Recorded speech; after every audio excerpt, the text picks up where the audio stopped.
उन्वान हज़रत सलमान फारिस की सच्चाई की तलाश। यह किस्सा है एक ऐसे सच्चे तालिब इल्म का जिसने हक की तलाश में अपना वतन, अपना माल हता के अपनी आज़ादी तक कुर्बान कर दी। ये कहानी है हज़रत सलमान फारिस की।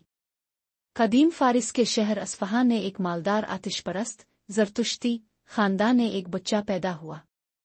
इसका नाम रोज़बा था। वो बहुत ज़हीन, मुतजस्सिस और सच्चाई का प्यासा था। इसके वालिद एक बड़े जमींदार और मजूस पुजारी थे जो रोज़बा को भी आग की इबादत सिखाते। एक दिन रोज़बा के वालिद ने इसे खेतों की देखभाल के लिए भेजा।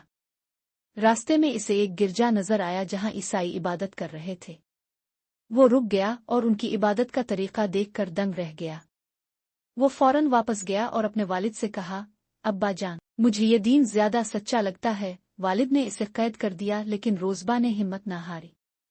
कुछ अरसे बाद मौके पाकर वो घर से फरार हो गया और ईसाई पादरी के साथ शाम की तरफ निकल पड़ा ताकि इल्म हासिल कर सके। वो एक पादरी से दूसरे पादरी तक इल्म हासिल करता गया, मगर हर बार जब पादरी मर जाता वो अगले सादिक आलम की तलाश में निकल पड़ता। कई साल गुजर गए। इस दौरान इसने अपने तमाम माल और दौलत खर्च कर दी। आखिरकार एक नेक पादरी ने इसे बताया, अब कोई और हक पर कायम आलम मेरे इल्म में नहीं, मगर अब आखिरी नबी के ज़हूर का वक्त करीब है। वो अरब में ज़ाहिर होंगे। उनकी निशानियां ये हैं, वो सदका नहीं खाते, तोहफा कबूल करते हैं और उनकी पुश्त पर महर नबुवत होगी। रोज़बा का दिल खुशी से भर गया।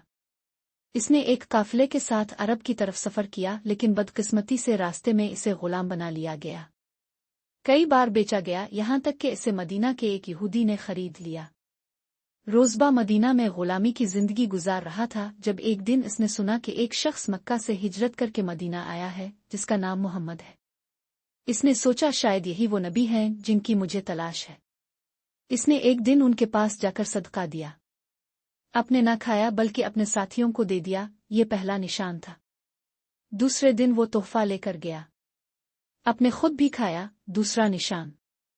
तीसरे दिन वो आपके पीछे जाकर देखने लगा। नबी करीम समझ गए और अपनी चादर उठा दी। पुश्त पर महर नबुवत चमक रही थी। रोज़बा की आंखों से आंसू बहने लगे। आ रसूल अल्लाह, मैं हक को पा चुका हूँ। या अपने इसका नाम रोज़बा से बदलकर सलमान रखा, सलमान उल फारिस। सलमान ने इस्लाम कबूल कर लिया। नबी ने सहाबा को फरमाया, सलमान हम में से है। गुलामी से आज़ादी हासिल करने के बाद सलमान नबी के करीबी सहाबा में शामिल हो गए। उनकी सादगी, फहम और इखलास मशहूर थे। ग़ज़वा खंदक के मौके पर हज़रत सलमान की मशवरे पर खंदक खोदी गई, जो मुसलमानों की अजीम हिकमत अमली साबित हुई। हज़रत सलमान फारिस ने सारी जिंदगी हक की तलाश में लगा दी और आखिरकार रसूल अल्लाह के जरिए इसे पा लिया। उनकी जिंदगी हमें ये सिखाती है कि अगर दिल में सच्चाई की तलब हो तो अल्लाह रास्ते खोल देता है।